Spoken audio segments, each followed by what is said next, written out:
Good afternoon. मैं doctor Smita पाल again Maluka IAS की ओर से आपके सामने अवेलेबल हूँ। देखिएगा, मलुका आईएएस में एक बैच स्टार्ट हो रहा है, शक्ति batch, that is UPSC for UPSC IAS GS foundation plus advanced batch है और ये 29 जुलाई से स्टार्ट हो रहा है। तो प्लीज़ इसकी जो फीस है आप देख सकते हैं, ऑनलाइन है 14,999 रुपये और जो ऑफलाइन है दैट इज 84,999 प्लस जीएसटी है। तो अगर आप एडमिशन लेना चाहते हैं मलुका आईएएस में तो फास्ट मोड में देख लीजिए, क्योंकि 29 जुलाई से ये बैच स्टार्ट हो रहा है जो फाउंडेशन प्लस एडवांस्ड बैच है।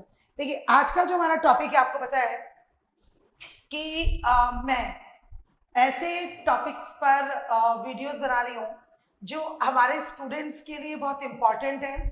सोशियोलॉजी सेकेंड पेपर में कवर होते हैं, इंडियन सोसाइटी के पेपर में ये टॉपिक्स कवर होते हैं, सोशल जस्टिस और एथिक्स के टॉपिक ये जो टॉपिक्स में ये कवर होते हैं, ये जो वीडियोस हम बना रहे हैं। और साथ ही साथ ऐसे राइटिंग में ये वीडियोस आपको बहुत हेल्प करेंगे, क्योंकि विद मटेरियल विद पीपीटीज हम इन वीडियोस को आपको डिलीवर कर रहे हैं। ठीक है, तो देखिएगा, आज का जो हमारा केस है that is Sabarimala temple case, और जो बहुत ही डिस्कसिव रहा, चर्चा में रहा। और ये केस चर्चा में इसलिए रहा क्योंकि जो 10 से 50 इयर्स वुमेन है, 10 साल से 50 साल तक की महिलाएं हैं, वुमेन है, उनको टेम्पल में एंट्री से बैन किया गया था कि वो टेम्पल में एंट्री नहीं कर सकती, just because of they are polluted. Actually they are in that period कि जो पोल्यूटेड पीरियड उनका कहा जाता है, जैसे हम मेंस्ट्रुएशन पीरियड कहते हैं, या फिर 50 तक जिसे हम मेनोपॉज पीरियड कहते हैं। तो उसके चलते उनकी जो एंट्री है उसको उसमें बैन किया गया था। और आपको पता है कि इस तरीके का जो वायलेशन है वो अगेन ये बताता है कि हम इस पैट्रियार्कल सिस्टम में अगेन वुमेन को सप्रेस करने की कोशिश कर रहे हैं। कभी उन्हें वीकर सेक्स बताकर, कभी उनके अंदर कम इंटेलिजेंस या कम माइंड को बताकर, कभी ये बताकर कि वो करियर कॉन्शियस नहीं हो सकती हैं, या कभी ये कहकर या बताकर कि उन्हें घर के 4 वॉल्स के अंदर ही अपनी लाइफ को स्पेंड करना चाहिए। और कभी हम इस तरीके के केसेस में जहाँ पर हमें और कुछ समझ में नहीं आता तो हम उन्हें पल्यूटेड कहकर कि वो पल्यूटेड है, इस वजह से वो टेम्पल में एंट्री नहीं कर सकती हैं। तो इस तरीके की चीज़ों को उन पर एक्चुअली थोपा गया, उन पर मढ़ा गया, उन पर डाला गया।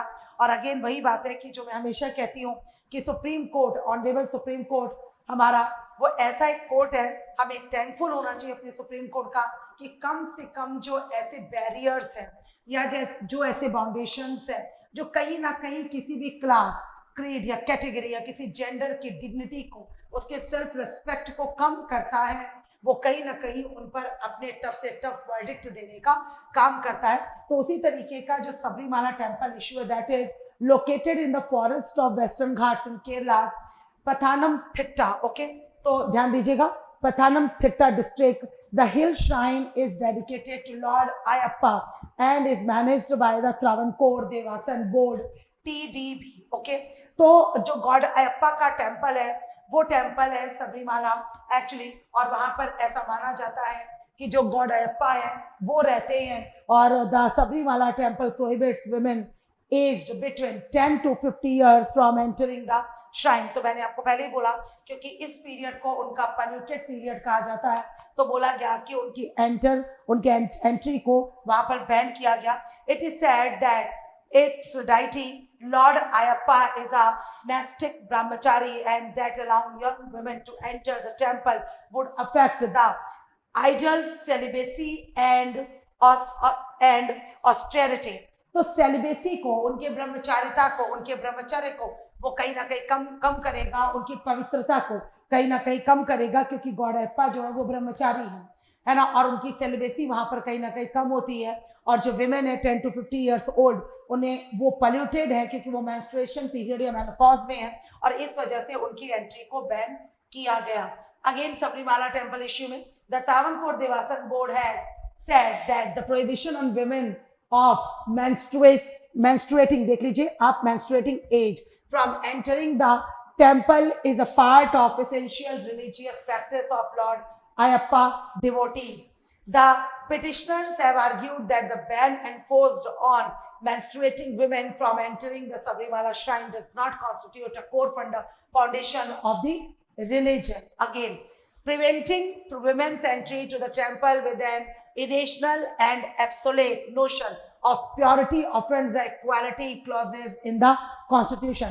तो सीधी सी बात है कि हमारे वायलेशन, हमारे फंडामेंटल राइट्स का वायलेशन हो रहा है, जहां पर हम सबको आर्टिकल जो 14/18 है उसमें राइट टू इक्वालिटी दी गई है, राइट टू फ्रीडम है हमारे लिए 19-22 में, और उसमें आर्टिकल 17 स्पेसिफिकली जो बताता है कि हम कहीं ना कहीं ऐसी अनटचेबिलिटी को अबॉलिश करते हैं।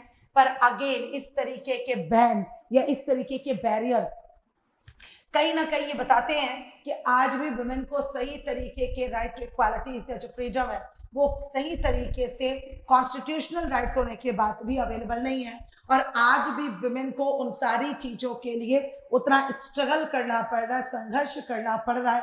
ये बहुत ही हमारे लिए एक शर्म की बात है। Then it takes away the women's right against discrimination guaranteed under Article 15(1) of the Constitution. It is also curtails the religious freedom assured by Article 25(1). In 1991, Kerala High Court upheld the prohibition on young women entry in Sabrimala Shrine.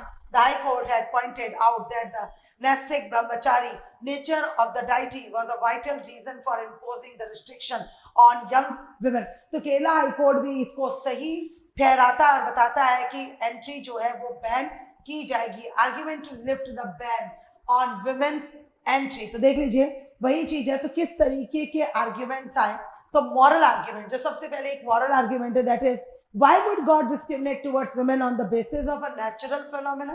बिल्कुल ठीक बात है कि seriously कोई God, कोई goddess, कोई ऐसा कोई एपिक या कोई रिलीजन या कोई ऐसा धर्म हमें सच में रोकता है सिर्फ ये कहकर कि जो एक नेचुरल फिनोमेनन है, ओके, जो एक साइंटिफिक फिनोमेनन है जो हर वुमेन को मिलता है नेचर की ओर से, क्या उसके बेसिस पर हम रियलिटी में, वास्तविकता में क्या किसी के साथ ऐसा कोई डिस्क्रिमिनेशन कर सकते हैं? And second question, how can devotees pollute God and disturb the says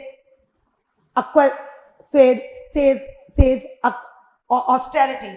okay, so क्या सीरियसली ऐसा कोई प्योरिटी इम्प्योरिटी का कॉन्सेप्ट है जो ऑस्टेरिटी को, है ना, जो किसी संत महात्मा या किसी भगवान की ऑस्टेरिटी या उनकी प्योरिटी को किसी भी तरीके से पल्यूट कर सकता है? There is nothing impure about a menstruating women. तो किसी भी जो मेंस्ट्रुएशन साइकिल में वुमेन है उसमें कहीं ऐसी कोई इम्प्योरिटी नहीं है। ये सब ऐसी चीजें मैंने बोला जो इम्पोज की गई है ताकि किसी ना किसी तरीके से जो डिस्क्रिमिनेशन है उसको बनाए रखा जाए। And arguments to lift the ban on women's entry, legal argument जो 25 के बेसिस पर है, आप देख लीजिए यहाँ पर, एंड साथ ही साथ यहाँ पर 51A के बेसिस पर है, तो जिसमें हमें बताया गया है कि ऐसे लीगल आर्ग्यूमेंट्स भी हैं, तो कॉन्स्टिट्यूशनल राइट्स भी हैं, या ऐसे फंडामेंटल ड्यूटीज भी हैं जो इन सारी चीजों को करने से रोकते हैं। तो वही वाली बात है। एंड देन आपको पता है कि किस तरीके के जो वर्डिक्ट है, ठीक है, वो यहाँ पर आए हैं। तो 1991, 2008, 2006 आपके सामने हैं, और इस तरीके के जो वर्डिक्ट आए और जहां पर उसे क्वेश्चन किया गया, उन वर्डिक्ट्स को क्वेश्चन किया गया, एंड फाइनली आपको पता है कि हमारे यहाँ पर 2018 में ये जो वर्डिक्ट आया, ये देख लीजिए इस तरीके से। तो जो 2018 में हमारे सामने वर्डिक्ट आया, ये लिखा है देखिए, September 28, 2018, तो SC allows entry of women into the Sabrimala temple in Kerala। तो जस्टिस दीपक मिश्रा की जो बेंच थी, ठीक है, और उस बेंच ने 4:1 के अपने रेशो के साथ इस जजमेंट को दिया कि किसी भी तरीके के पॉल्यूशन, मेंस्ट्रुएशन या एक्सेट्रा ऐसे कॉन्सेप्ट के बेसिस पर हम गॉड अयप्पा के टेम्पल में विमेन की एंट्री को बैन नहीं कर सकते हैं। एंड फाइनली देख लीजिए कि the supreme court verdict on Sabarimala women entry issue in 2018। तो जो मैंने आपको बताया कि जो वर्डिक्ट है 28 सितंबर 2018 को आया, जस्टिस दीपक मिश्रा की जो बेंच है उन्होंने इस पर दिया, और 5 जजेस की जो बेंच थी, और जो मैंने आपको बताया कि 4:1 के रेशो के साथ ये वर्डिक्ट हमारे सामने आया। and CGI said devotion cannot be subjected to discrimination and patriarchal notion cannot be allowed to trump equality in devotion. तो एग्जैक्टली सुप्रीम कोर्ट ने यहाँ पर बिल्कुल सही बात बोली, और उसके साथ साथ किस तरीके से और जजेस का वहां पर क्या कहना था, तो वो देख लीजिए, इस पीपीटी के थ्रू आपको बताया गया है, तो आप इसको अच्छी तरीके से नोट डाउन कर सकते हैं, पढ़ सकते हैं। एंड फाइनली वही चीज है कि हमने बोला कि इस तरीके से जो बेसिकली जो सबरीमाला टेम्पल केस है, और उसमें इस तरीके का जो वर्डिक्ट है वो आया, और उसके बाद विमेन की एंट्री अब ओपन हो चुकी है।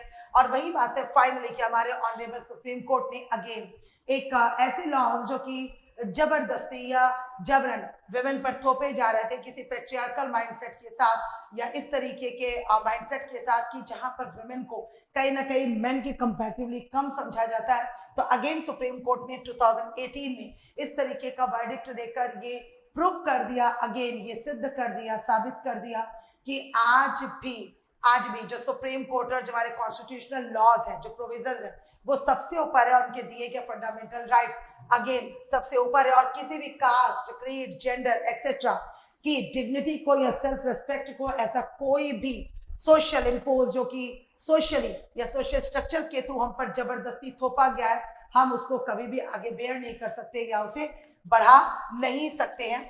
So thank you. बट उसके पहले आप देख लीजिए कि टेस्ट सीरीज है 2025 के लिए मलूका IAS की ओर से, सो विथ मेंटरशिप, और देख लीजिए कि इसमें टोटल 64 टेस्ट हैं और इनकी फीस वगैरह यहाँ पर बताई गई है, तो आप प्लीज जल्दी से जल्दी इन्हें ज्वाइन कर सकते हैं। एंड सेम प्रीलिम्स जो 2025 के लिए फोकस जो करंट अफेयर्स है, तो आप देख लीजिए इनका भी जो बेनिफिट है वो यहाँ पर आप ले सकते हैं, तो आप जल्दी से जल्दी ज्वाइन कर सकते हैं। हमारे सोशियोलॉजी के बैचेस भी चल रहे हैं, और जो नया बैच उसका स्टार्ट हो रहा है अगेन 29 जुलाई से हो रहा है, तो जितनी जल्दी हो सके आप खुद को एनरोल एंड रजिस्टर कर सकते हैं। Again thank you so much, thank you so much.